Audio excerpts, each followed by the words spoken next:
أعوذ بالله من الشيطان الرجيم بسم الله الرحمن الرحيم الحمد لله رب العالمين والصلاة والسلام على أشرف الأنبياء المرسلين محمد وأهل بيت الطيبين الطاهرين المعصومين واللعنة على أعدائهم من الآن إلى يوم الدين أما بعد فقد قال الله سبحانه وتعالى في كتابه المجيد بسم الله الرحمن الرحيم ربي زدني علما صدق الله العلي العظيم Assalamu alaikum wa rahmatullahi wa barakatuh. Inshallah, hope everyone is well and everyone can hear me loud and clearly. If you can, if someone can come on the mic, that'd be much appreciated. Alaikum assalam. Yes, we can hear you. Okay. Right. Sister Zahra, assalamu alaikum. Can you just do a quick little recap what we did last week? Alaikum assalam. We did the imperatives last time. Okay. Where you taught us how to make imperatives from present tense verbs. So you said that if the verb is yaftahu, in order to make it into an imperative, you just need to add an alif with a kasra, and the remaining hara would be the same, right? No. You've actually cut about 3 stages away. Okay, you want me to go step by step? Yeah. Okay. So the first step would be to add to write the present tense yaftahu. So you have to remove the ya, the first letter. Not yata, ta. It's from here. Look at the screen. The ya is over there. It's third person. We're talking about the second person. Oh yeah, from the second person. The 6 conjugations of second person. So you take the remove the ta, add the alif with a kasra, and the last letter would take a sukoon. Okay. For the masculine. Right. Single person. And then for the dual, you have to remove the same conjugation, but you have to remove the na, will be removed from the end. Mm-hmm. And for the plural masculine, the noon will be removed again with the same conjugation. And for feminine second person singular, you remove the noon, so it would become iftahi. And just the plural for the feminine would be as it is. We don't remove the noon for the feminine plural. Right. Okay, that's perfect. So it would be iftahna. Is there anyone else who would like to add something? Is there anyone else who would like to add something? What Sister Alaikum Assalam. So the third letter is what will determine what comes on the alif hamza, either the kasra or the zamma. Excellent. So if the third letter has a zamma, in uktub, taktubu, you would add uktubu. Excellent. And if it has a fatha or kasra, then you would put the kasra underneath the alif hamza. Excellent.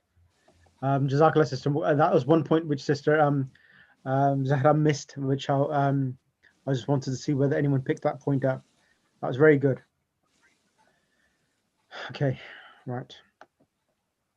There'll be more practice today, and some I did get some messages saying that we need a bit more practice. Inshallah, today's class is going to be more practice. So I'll try to recap everything again, but this time around I'm not going to do the repetition. I'm going to ask someone else to come on the mic. Sister Sadia Sajjad, can you come on the mic? So if I gave you the word taktubu, taktubani, taktubuna, taktubina, taktubani, taktubna. Now if I want you to tell me how do you make the imperative for this type of verb, can you explain to me, please? Yes, so again start with the ruling of the making amar. You are talking about amar, is that right? Yes. Imperative is amar. So the sign of mudariya, which is the ta for that taktubu, taktubani, taktubuna, ta will be replaced by hamzatul wasl. Why? And sign of the hamza. Sister Sadia, why? Because to make it amar there, we have to remove this ta, because this ta is showing up there, present tense there. Correct. And we have to go with the amar, which is imperative, which is like a Order. order there. Yes, to do that. Yep. Yep. Yes, And yes. there's So- another reason as well. Why is a Hamza al-Wasl brought in? What is the, there's another reason. Correct is the imperative, that's accepted, but there's another impending reason why the change Hamza the sign. No, there's more to it. No. Another one. Because you can't read a letter with a sakin, so you Sukun. have to bring. Excellent. Sister Yeah. was Yes, that Sister Sharabanu? Yes.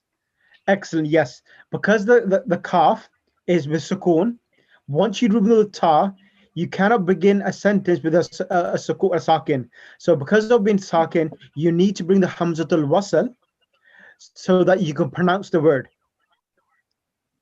fine. Okay. Yes, I Yes? was not Does it make knowing sense? this point there. Very right. Yes. Mhm. So Okay, to pronounce the first letter, we need to do the Hamzatul Wasl. Yeah. Okay. And then depending on the, again, third letter of that, that if it is Dhamma, so it in this case, this is Dhamma for the Taktubu, Taktubani, and Taktubuna, Taktubina, Taktubani, and Taktubna. And it is replaced with the Dhamma in the first letter, which will be Uktub there.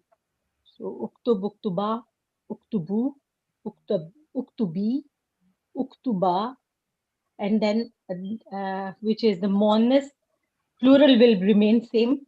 It will not be removing noon. So it will be Uktubna. Excellent. Thank you.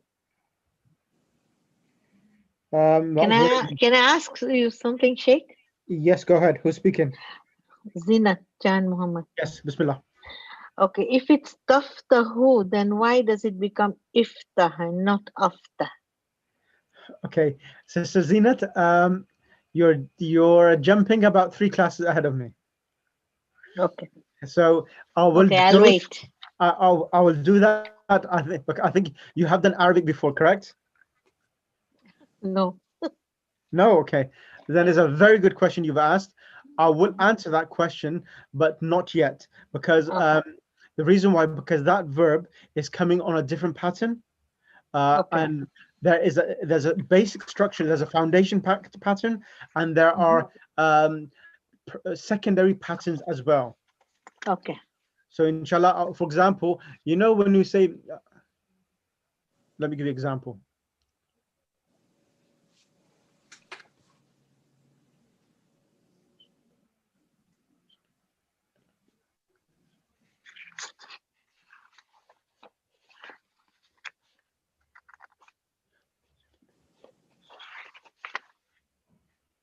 I'm just thinking of an easy one, which you will know quite easily. Which one should I give you? Okay, I'll give you an example, and then you will understand what's happening. Let me give you a couple of minutes. No, it's not another one. I'll give me a couple of minutes and I'll give you an example. I'll come back to you and I'll answer your Okay. question. I want to give you explain to yourself what I can answer it briefly, but you'll be above everyone's understanding. So repeat the verb again, which you did. The one which I asked you? Yeah. Taftahu. Taftahu. Yeah. 1 second. Taftahu.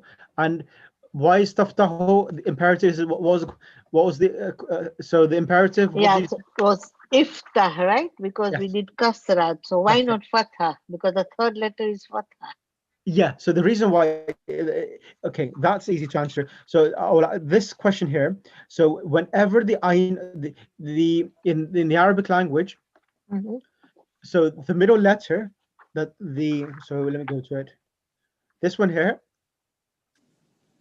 There's a tadribu, the ra with a kasra, or the ra with a fatha.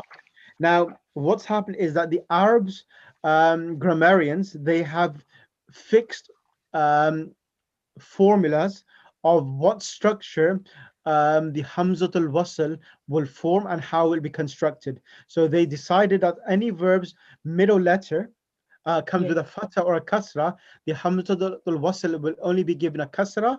And if the middle letter of a three-letter verb is with a dhamma, it will be then the Hamzatul Wasl will be given a dhamma. Yeah. So that's But then what we have. here, taftahu, It's the middle iftah. letter is fatha. That's right. So either a fatha or a kasra, Oh, okay. either a fatha or a kasra, the Hamzatul Wasl will be given a kasra. Oh, okay. Okay. So Okay. Sheikh, in Taktubu, it's Zamma. Yes. So in taktubu, because dhamma, the Hamzatul Wasl comes with a dhamma now. Uktub. So how would we know when to use Zamma and when to use Kasra? It's easy. I've told you the formula. The formula is this: when the middle letter of the three-letter verb comes with a dhamma, then the Hamzatul Wasl will be a dhamma. Zamma, okay. And whenever the middle letter of a three-letter verb, dharaba, three-letter verb, Mhm. either with a kasra or a fatha, Mhm. will be with a Hamzatul Wasl will be kasra. Iftah. Kasra, oh, okay, okay, Okay. okay, I got Iftah it. and idrib. Yeah, okay. Okay, And thank you. the other thing I need to mention, I'm going to ask, who should I ask? I'm going to ask the sister Sukaina and Zamina. Assalamualaikum. Alaikum salam. Are you twins? Yeah, we are twins. I thought so. Okay. Right. The question I'm going to ask you is the imperatives, which is it made from the ma'lum or the majhul? So idrib. Ma'loom. Excellent. Excellent. So so one of the students who sent me worked she actually made the imperatives from the fi'l mudari majhul. No, it's made from these ones here. The first ma'lum, fi'l mudari ma'lum, from these ones. So it's never made from fi'l mudari majhul. It's only made from fi'l mudari ma'lum. Ma'lum meaning that the doer of the action, the person who's doing the action, is known. Okay. So when you address someone, you say hit. So you are telling the person who's in front of you, you. So idrib. Okay. So it's made from the mukhatab form, and it's made from the fi'l mudari ma'lum. Okay. Now, the other thing I need to mention here as well, which you may see or you may have not observed, it's over here. Can you see that after the noon has been dropped, a alif has been inserted? Remember this point. So when you make the imperative, after uktub, uktuba, uktubu, you have the alif to protect the actual verb itself in the imperative. And that will indicate that this is the actual plural as well, the imperative. Imperative and the noon has been dropped. If you see all of them, uktub, uktubu, and even idribu, we have an alif there. And then even in this one here, iftahu, we have an alif as well. So alif is working as file there? No, it's not file. It's just protecting the verb itself.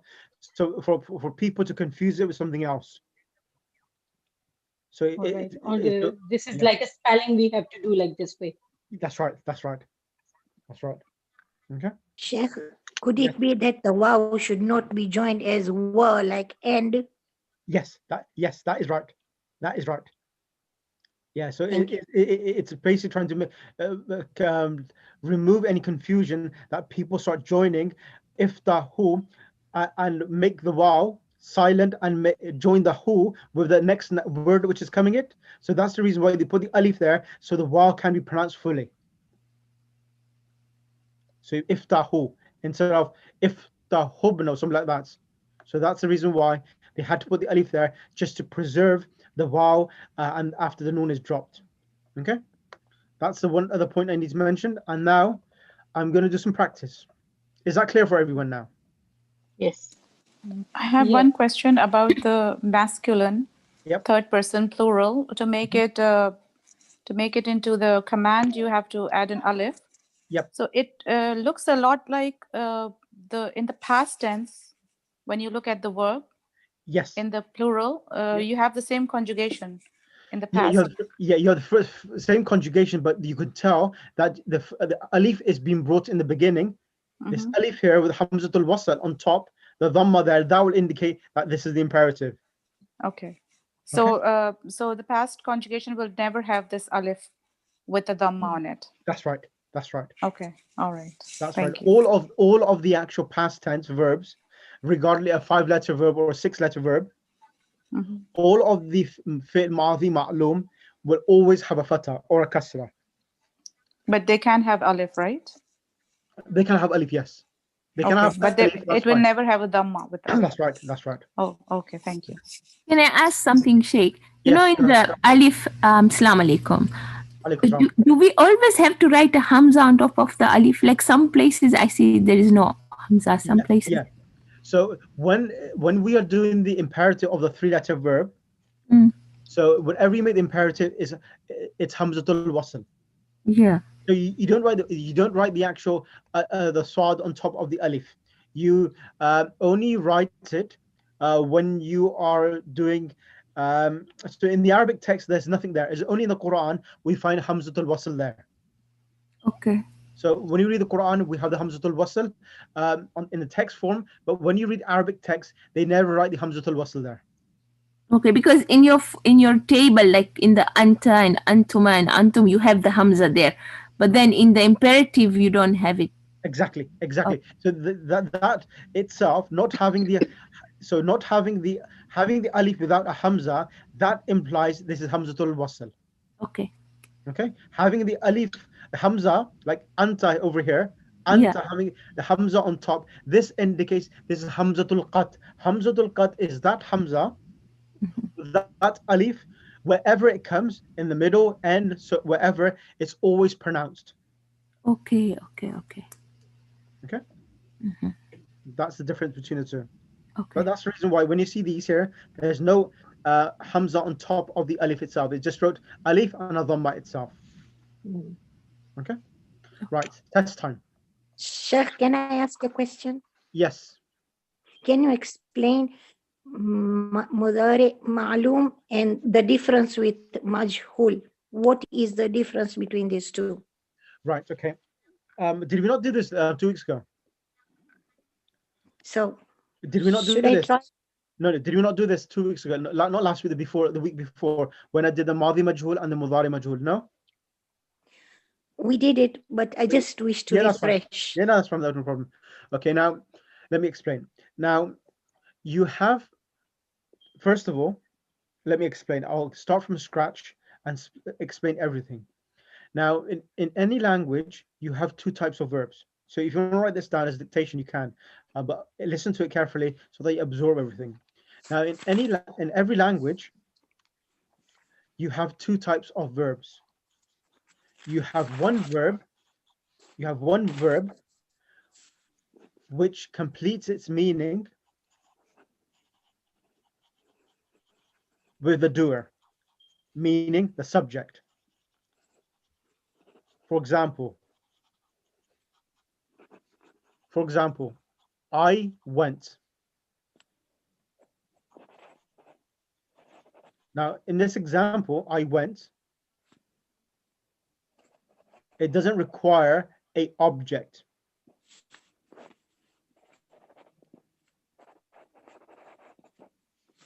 Is that clear?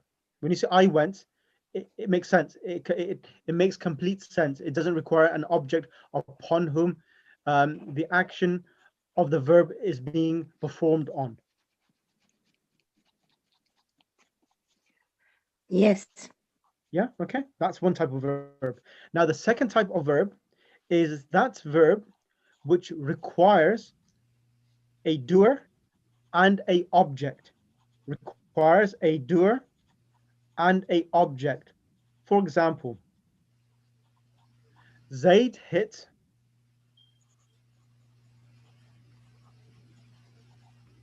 Bakar.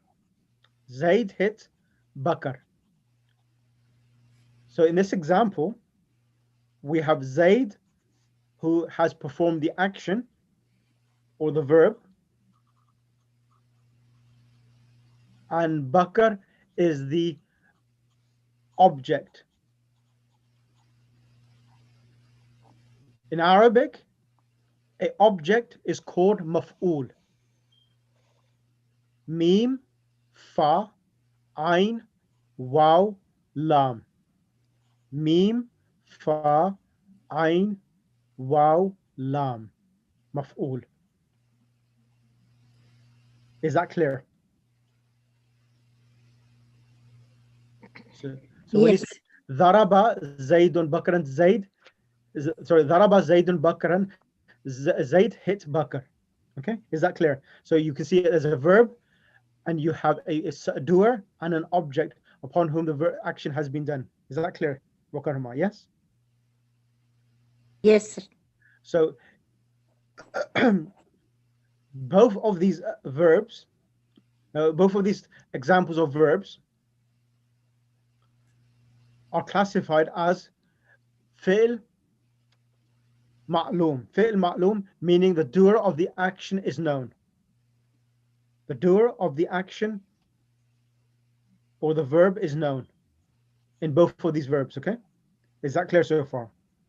So we had the example in the first one, I went or he went. So we know that he or Zaid is the one who is performing the action, okay? Is that clear? Clear? Now, next stage. Sometimes we want to keep the person who's performed the action discrete, meaning unknown, or you intend to not mention his name. Okay?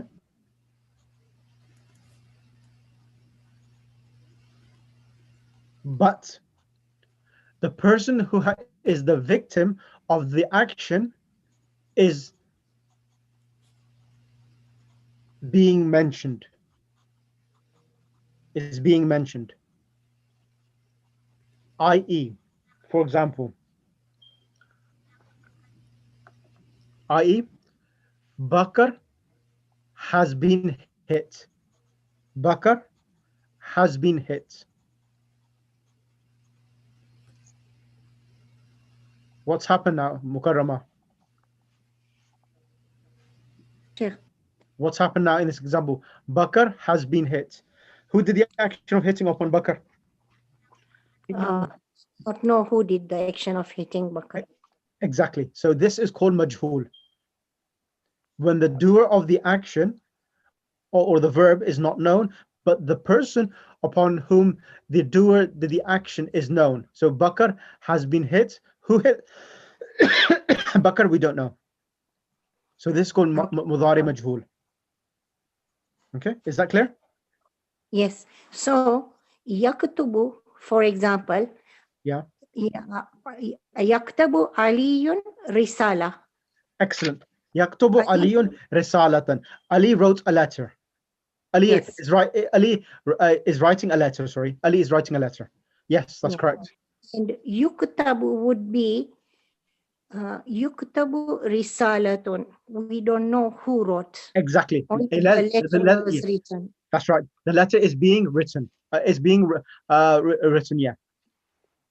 So the action of the writing of the letter is known, but who wrote the letter is not known. Is that clear?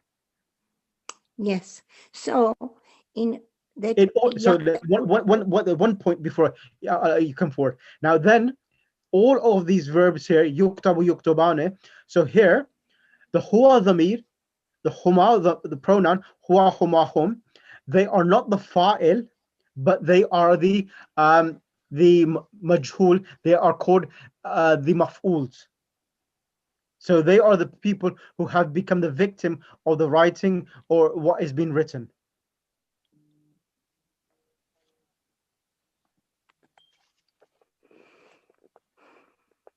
Okay. Is that clear? Somewhat. I have a question here that once you are Okay, let me. Sorry. Okay, before I know your question, but you can come. Let me explain it even further. Then, I didn't want to go in too much depth because then I'll enter the realm of grammar. But let me do it now. I have to do it because I think I know exactly what the question you're going to ask me. I'm going to explain now. Take this another step further. Then, okay, let me do this now. Write these points down. Right. How write this title down, and I will explain everything. How to construct. How to construct. Write this as a subtitle. How to construct the passive tense. How to construct the passive tense. How to construct the passive tense. And I will answer you, even your sister, your question, Sadia. I know what you're going to say, and I'm going to answer that question now. So, how to construct the passive tense? The passive tense in the past tense and the present tense, there are two forms, two scales.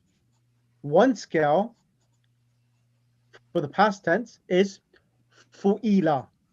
Fu'ila. Fa, ain, lam. And then the fa has a dhamma, ain has a kasra, lam has a fatha. Fu'ila. As you can see on the screen, kutiba. Okay? And the present tense is on the pattern of yuf alo. Yuf alo. On the pattern of yuf alo. On the pattern of yuf alo. Okay? So everything is conjugated on these two patterns, past and present, all of the verbs. Okay? Is that clear for everyone so far? Yes. Yes. This is stage one. Stage two. Stage two.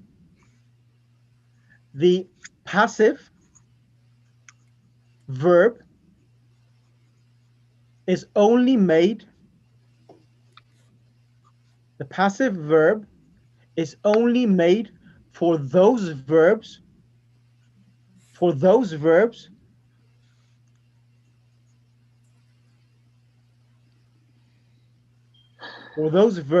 which have a maf'ul, which have a maf'ul. In Arabic, these types of verbs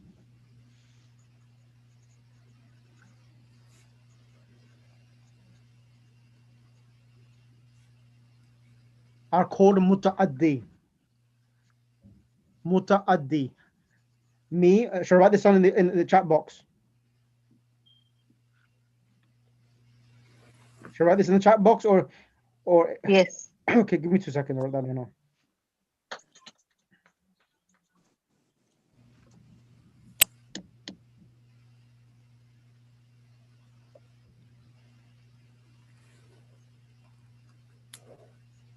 Give me 2 seconds. I'm writing it down.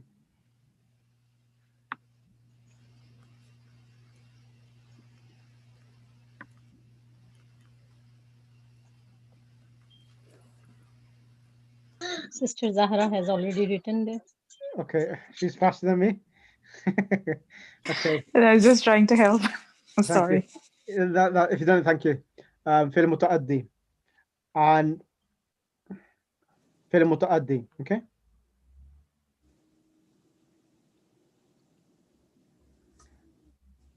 What is it called in English? Okay. Let me just send it. In English, it's called a transitive verb. What? Okay. When you learn Arabic, you learn verbs in English terminology which you never heard in your lives as well. It's called a transitive verb. transitive.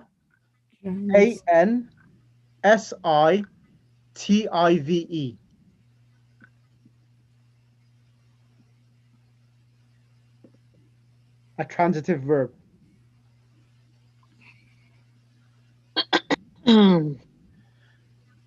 Okay, a transitive verb and transitive verb. And the other type of verb, yeah, transitive, that's right. Transitive verb. And the other type of verb which completes its meaning with the doer is called fi'l lazim. Al-fi'l lazim. Which completes its And the verb which completes its meaning with the doer. In Arabic, it is called al-fi'l lazim. Yeah, fi'l lazim, correct. And in English, it's called intransitive verb. Intransitive verb. Yeah. Is that clear? So there are two types of verbs. Verbs which require a verb, which requires a doer and an object, is called a transitive verb. And a verb which completes its meaning just with a doer, I went, I washed, I went, he came. Those are called fi'l lazim, which completes its meaning just with the verb itself, nothing else. Is that clear? Yes? Yes. And this fi'l majhul, as I said to yourself, is only made from the transitive verbs, the verbs which have a verb, doer, and an object. Clear? Yes. Okay, next stage. Next stage. And write this down as well. For the majhul is not made for the transitive, the majhul or the passive tense is not made for the intransitive verbs.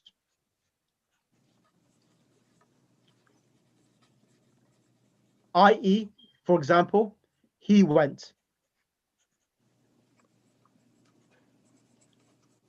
He went. Sheikh, can you repeat? The passive tense is not made for the passive tense is not made for the intransitive verbs. For example, zahaba. Yeah, dhahaba. Okay. And he went. Yeah, he went, exactly. So he went. It makes complete sense. It doesn't require someone else in this as an object. But when you say he hit, it doesn't make any. It isn't complete. It's me. He hit. Who did he hit? A question automatically arises. Who did he hit? He hit Zaid, or he hit him. So it requires an object. Is that clear? That's how you can identify the verb if it's exactly. Okay. Exactly. So the ways you identify transitive and intransitive is that you ask the question who. Okay. Who did he hit? Who did he write to? Would jalasa be in this come under the same category? Jalasa is lazim. He sat. Okay. So when we say, okay, is that clear so far? Is this clear so far? If there's any confusion, put your hands up and I'll explain it to you.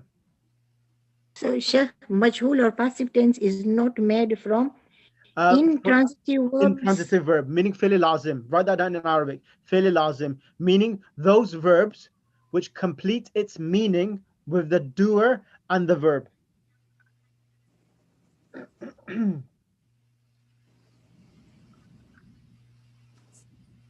I didn't want to do this, to be honest with you.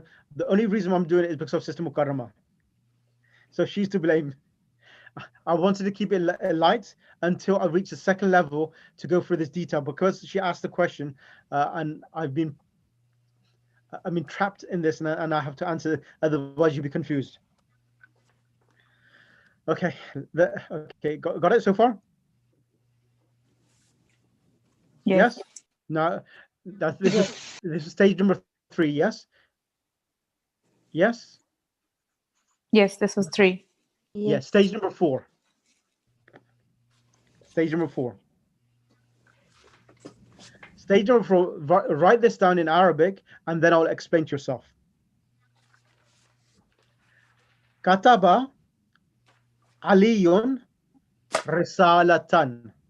Kataba Aliyun risalatan.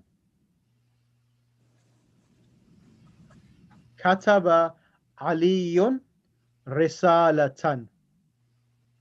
Translation: Ali wrote a letter.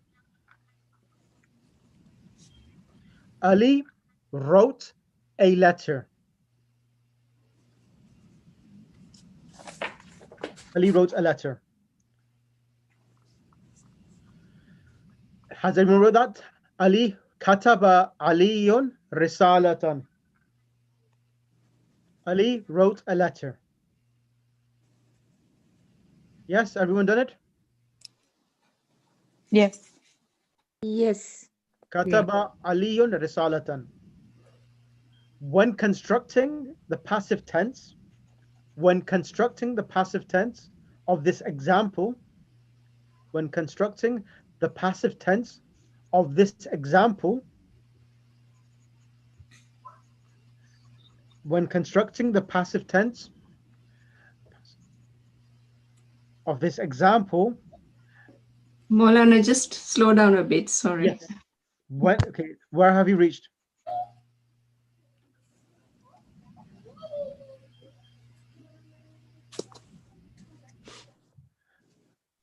So when constructing the passive tense of this example,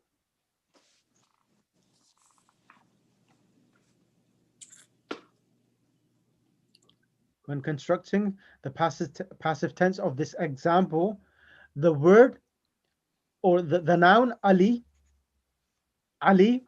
who is the doer of the verb, is emitted. Is emitted. Emitted or omitted? Omitted. Omitted, emitted. Yeah, omitted, yeah. Omitted.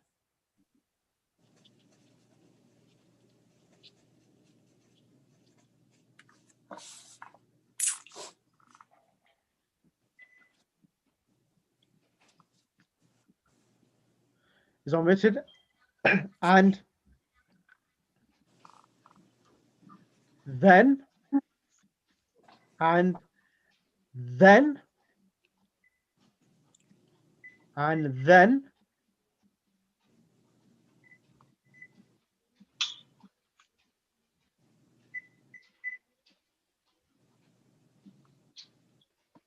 the word risala tan,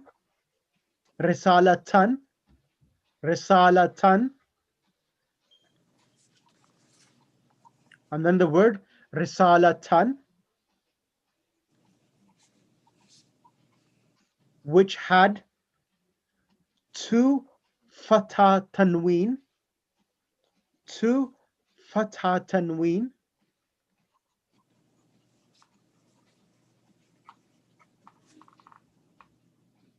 which had two fatha tanween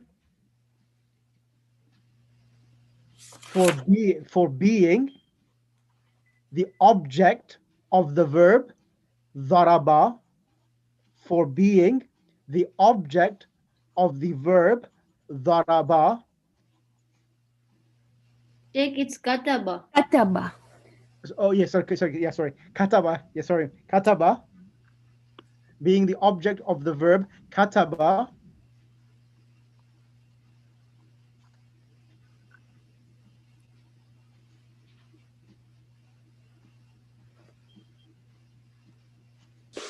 will be given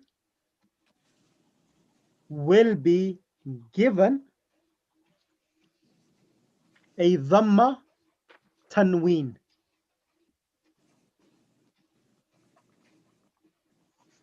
Will be given a dhamma tanween.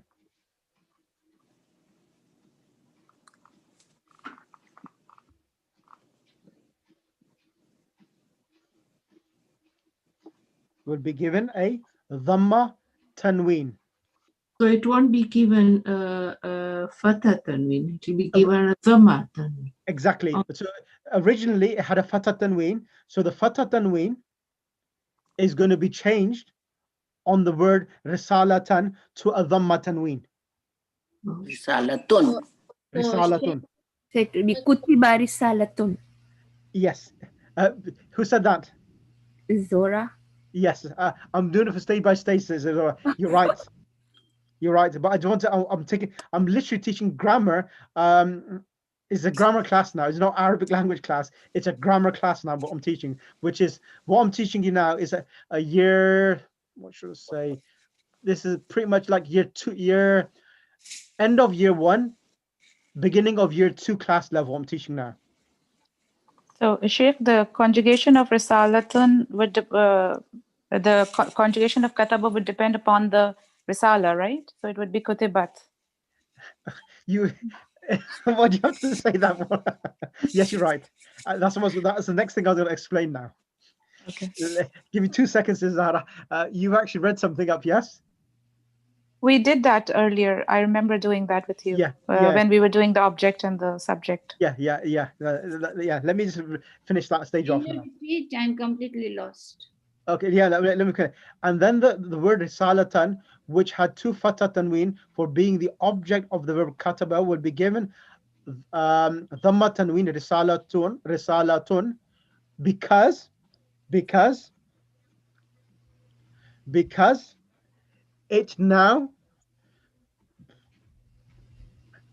because it now substitutes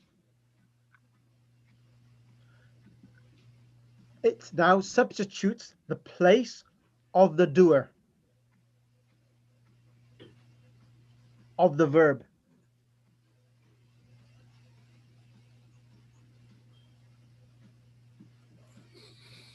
Of the doer. Okay? In Arabic, this substitution is called na'ibul fa'il. Look in the chat box. Sister Zahra has done a fantastic job. It's called in Arabic, it's called na'ibul fa'il. Na'ib, like we saw, na'ib means representative. Fa'il is a doer, representative of the fa'il. Na'ibul fa'il. Na'ibul fa'il.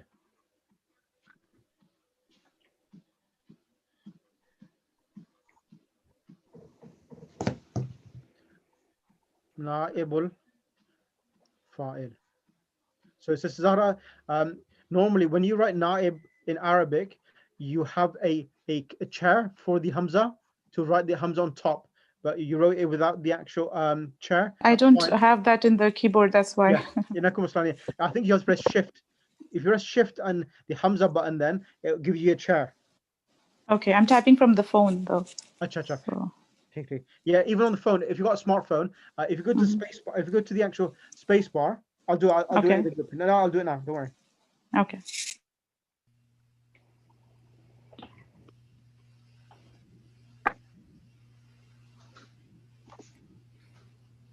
What phone do you have? I have the iPhone. Okay. I wrote it in the chat box now. Na'ibul fa'il. Yeah, I couldn't find that little chair for the na'ibul fa'il. So in Arabic, this substitution is called na'ibul fa'il. Okay, it's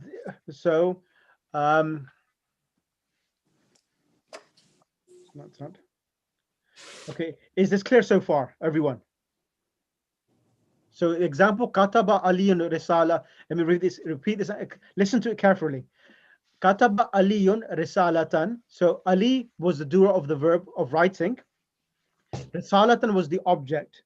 Now we want to keep the doer discreet, or we don't want to mention his name, so we drop the word Ali, and then Ali had a dhamma tanween because it was the fa'il, and we want to now just mention the object, and that's it. So we dropped Ali.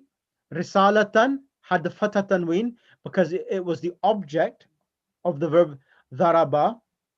Now then the risalatan, the fatha tanween will change to a dhamma tanween because the object is taking the place of the doer of the verb, which was aliyun. Aliyun. Okay, so now because now the naibul fa'il, or the object now which has become the doer, it's feminine. So sorry, let me do that before I do that. Is this clear so far? What's happening? Anyone who is confused? Yes. Sister Sadiqa Jafar.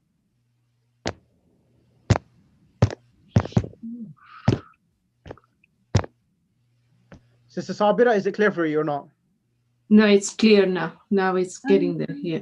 I missed last week's fast track. I was in the normal one, so to me this is kind of a bit fast. Don't worry, that's fine, Sister Sabra. Even in the other class, I'll do this because I'm both classes. I'm teaching different things. I will teach both of them the same things, but because I have some people who are very keen who want to attend both classes, so I've tried to get a balance where I'm teaching different things so that people can grasp other things from each lesson. So inshallah, in the other class, I will teach this once I've completed what I've taught there, and then in this class, what I did last week, I'll do this week, the following week, inshallah. Right, okay. While I'm on the mic, can I just ask you? Yeah. You said, the Hamzatul Wasl and the pronunciation, you pronounce it fully. Yep. The alif you don't. As a non-Arabic person, can you just pronounce those two so I know what the difference is, please? Hamzatul Wasl, it literally means like if a letter comes before it. Yeah, no, I understood all that. It's just that when you said you have to pronounce it, so how? What do you mean that? Like you idrib, for example, idrib. Yeah. Idrib is pronouncing Hamzatul Wasl, and for example, if you was reading text and we had waw, and then we had idrib, we would not read the alif and we would wadrib. Wadrib. That's what the difference is. Like you don't read the haraka of the alif. You drop it and you join it on. Wadrib.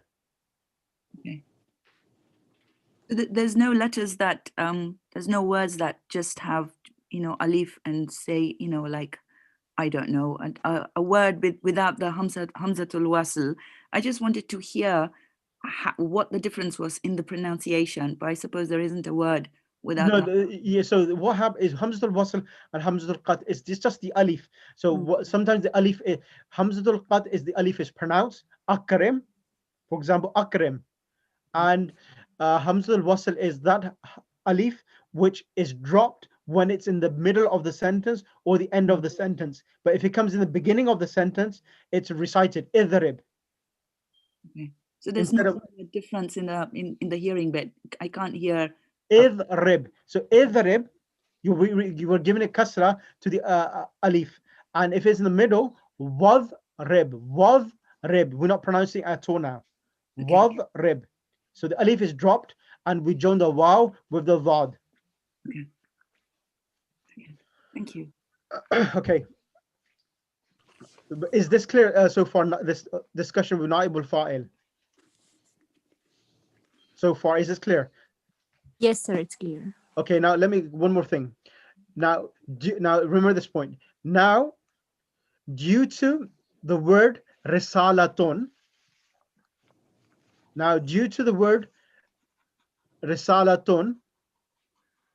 being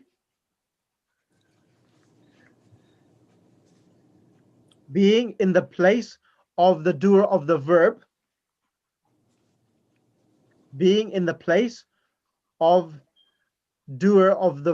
naibul fa'il,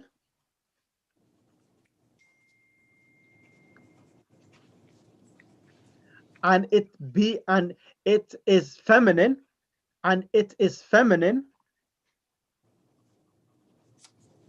this will require the verb also to be feminine now as well.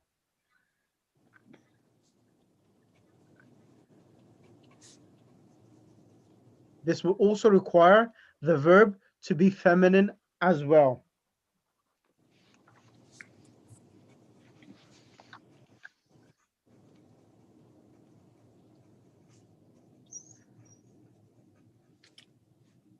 So it will become kutibat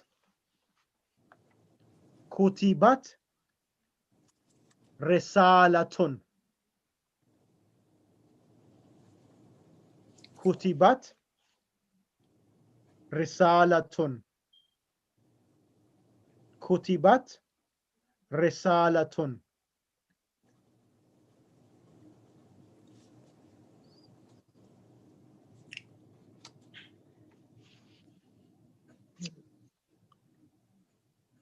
Kutibat risalatun.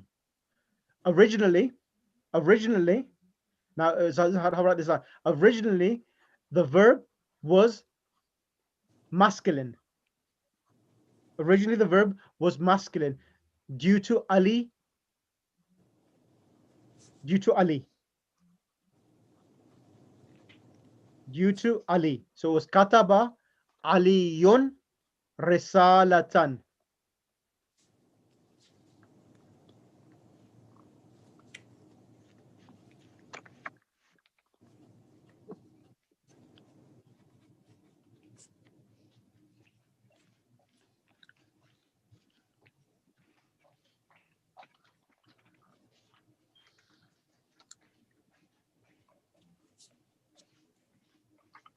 So originally was kataba aliyun risala tan. Sheikh, can I ask you one question? Yes. Okay, you know, in the first No. when we started, you said kataba Aliyu, yeah. What if it was katabat Zainab Yep. risalatan? Yep. So that's feminine. That's right. That's right. So So how would it change here?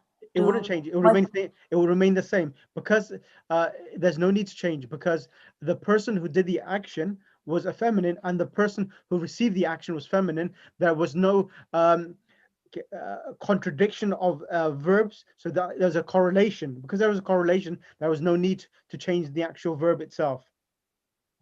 So in other words, all the majhul would be in a feminine. No, not at all. If I, for example, if I said kataba, if I said, let me use another example. Daraba aliyun zaidan. Daraba aliyun zaidan. So here the object is masculine. So object. So it'd be dhuriba zaidun. So you don't have to make it feminine. Okay. Okay. Thank you. Yeah. Okay. Yeah. So write this down, Sister Zara. Daraba aliyun zaidan. Daraba zaidun. Daraba aliyun zaidan. The majhul for this will be dhuriba zaidun. Dhuriba zaidun. There is no need to change the verb to feminine. Daraba aliyun zaidan, and it will become dhuriba zaidun. It will become dhuriba zaidun.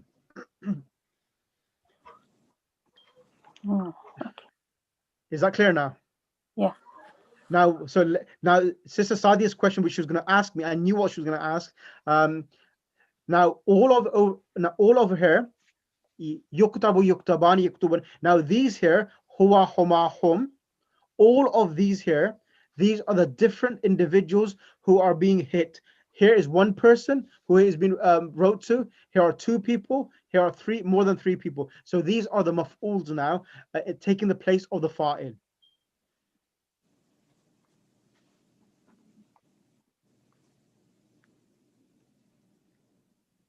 Thank you very much. Was that your question? Yes, this is Hadia? Yes, and the second one was if you can also explain this one in malum, like yaktubu, and in the majhul it is yuktabu. Yep. There is a change of fatha on that one there. That's right. So it is just showing up the majhul. Yeah, this pattern. Yes, right. Is showing the pattern of majhul. Majhul. Yeah. Okay. Thank you very much. Okay, this is what I've teach you. Now, after this lesson, you don't need to study any more about majhul. This is everything. Rest of your lives, just memorize this. You don't need to study any more majhul. I'll send you something else as well today, which I'm actually teaching at the moment to the first year Hausa students. So you're pretty much on par with the Hausa students in the first year about this concept. So I'll send you something else with regards to this details itself. Any question from anyone? Yeah, Sheikh, you sent us a handout on this imperative mood. So we've been talking about Hamzatul Wasl, Yep. but in that handout, it's saying it's replacing it with Hamzatul Qat'i. So is that a mistake on there? Yes. Hamzatul Qat is not wrong. Hamzatul Qat only comes with the verbs which have more than 3 letters. They have Hamzatul Qat. Okay, because I think they sent the examples for taktub and those one became uktub. Yeah, that's a mistake. That's a mistake. It should be Hamzatul Okay. Wasl. Hamzatul Qat is only for one verb, which is, I'll teach you that maybe in next week. Next week, I'll mention that. There's only one verb which has Hamzatul Qat. All of the rest of them are Hamzatul Wasl. Thank you. Right. I do apologize today because today's class has been a bit tough. But don't worry. We will do this again at a later stage. It's just information which absorb as much as you can. And inshallah, I'll give you something tonight. I'll send something and send some exercises on this just to give yourself a better understanding. But Sister Abida, did you understand this? Assalamu alaikum. Alaikum salam. Yes, I think so. I'm just going to take it in and read it again. Yeah, And I'll send you some more examples. If I give you more examples, it will make much more clear, much more clarity for yourselves. Because I've given you 2 examples.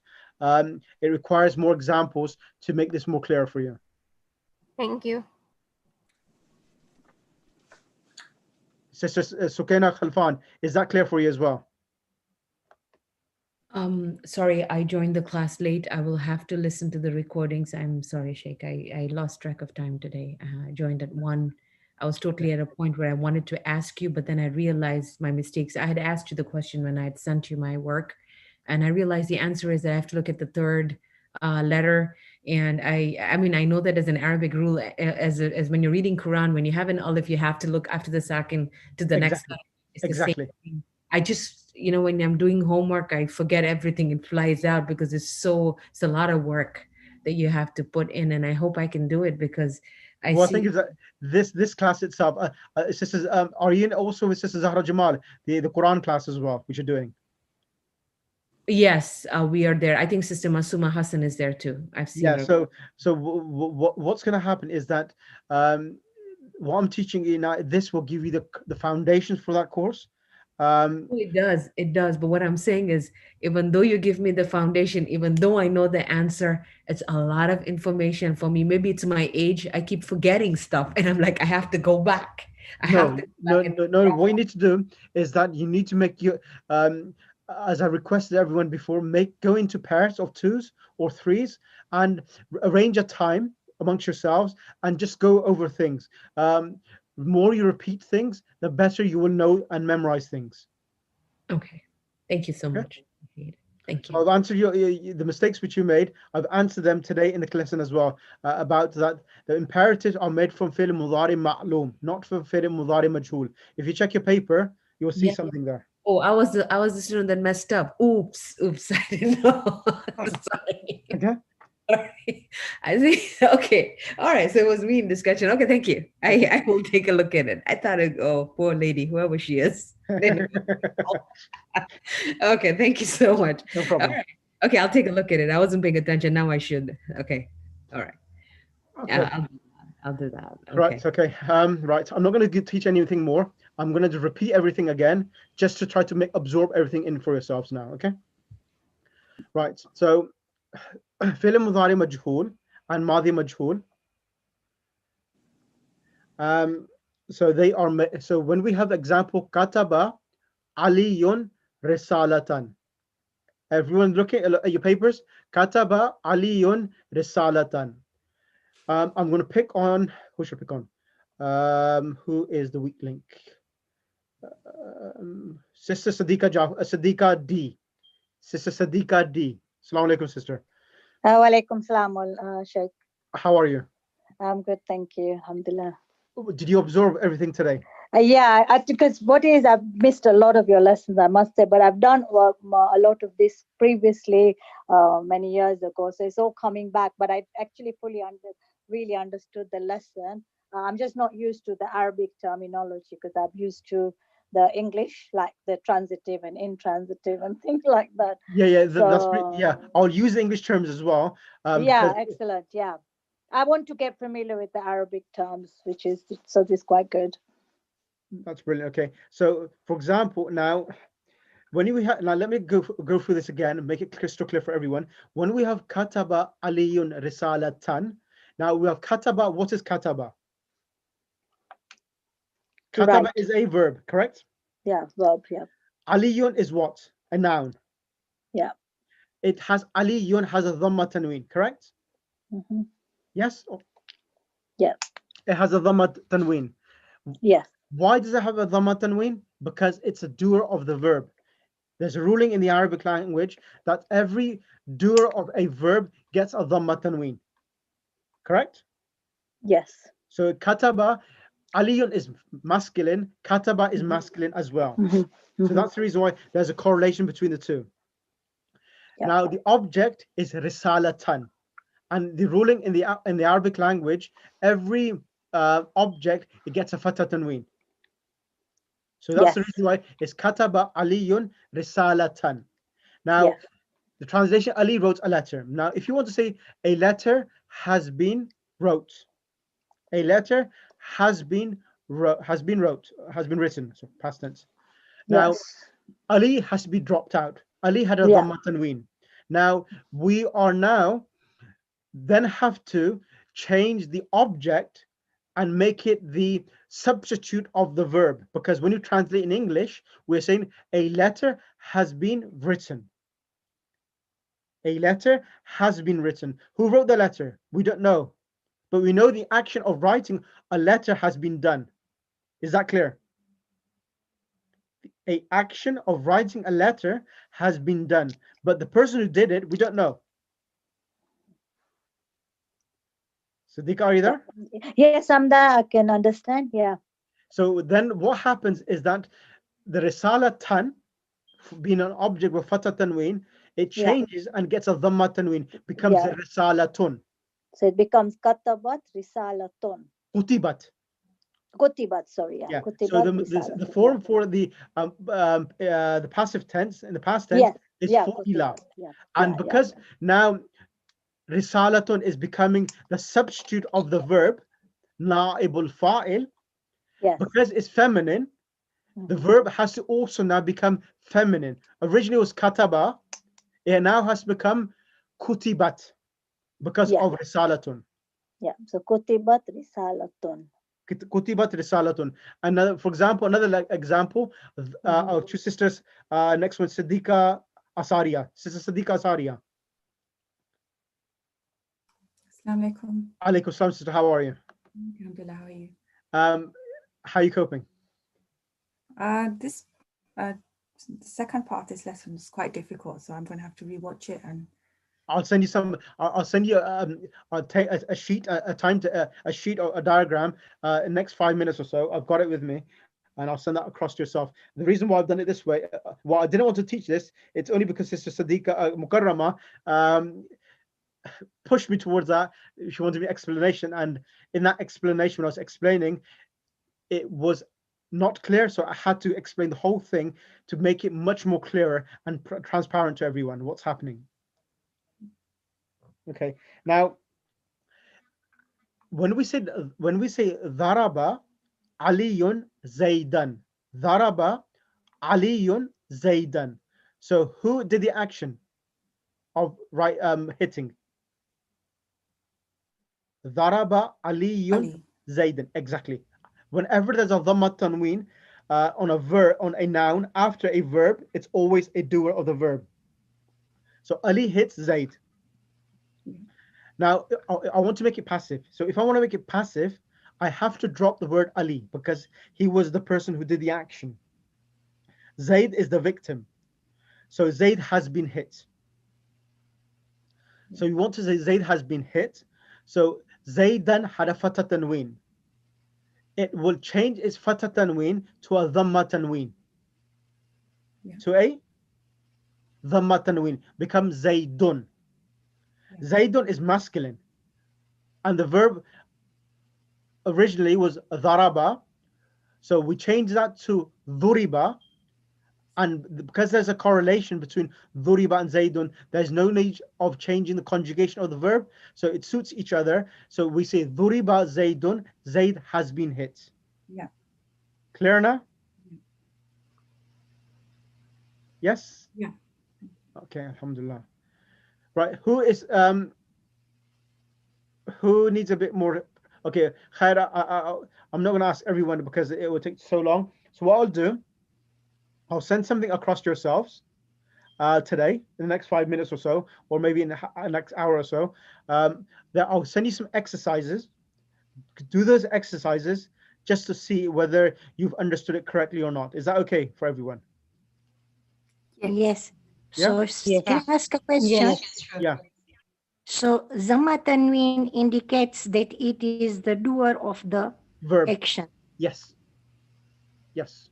And a Fatha Tanween indicates it's the object of the verb. Okay. In Arabic, inshallah next time. Right, that's enough. I'm not going to teach you anything more. That is quite a bit of information which you can absorb, and that would be more than sufficient for tonight. And then I think I would still need another 2 more sessions, because there's 2 more things I need to finish off, and then inshallah we'll go through the book again, lessons, and I'll give you another level of understanding comprehension to make you a more in-depth understanding, inshallah. Any questions before we end the session?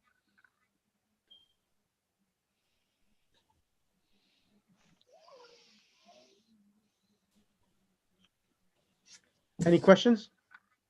So Sheikh, we have sent our homework. How do we know if it's Which one? done? Just message me again if I haven't responded to you, and I will respond to yourself.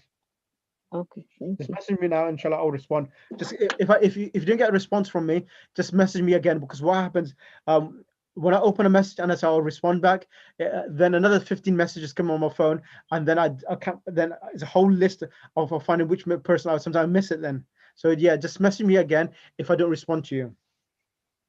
Like, should I send the homework again or just message? No, just message me. Sheikh, can you just respond to my homework? Okay. Thank you. No problem. Can I just repeat this? Dhamma Tanween means the doer of the verb, and Fatha Tanween means the object of the verb. Yeah, thank you. Right. Okay. Okay, that's brilliant. So that's enough, and inshallah, I'll send you something across, and if you just go over that, that will make much more. That crystallize everything. Any questions from anyone else? No. Okay, that's fine. So inshallah, what I'll do, I'll send something, and I'll speak to yourself soon. Can we allow salawat? Allahumma salli ala Muhammad wa ali Muhammad wa ajil farajah. So I'm going to send you the homework across to yourself today, inshallah. Jay, So can we have recordings also? So yeah, the recordings. Yeah, if you just hear, let me send you the link now. 1 second. Sheikh, are you doing the other class now? No, that's gonna be 7:30. Where's the link? Copy stream link.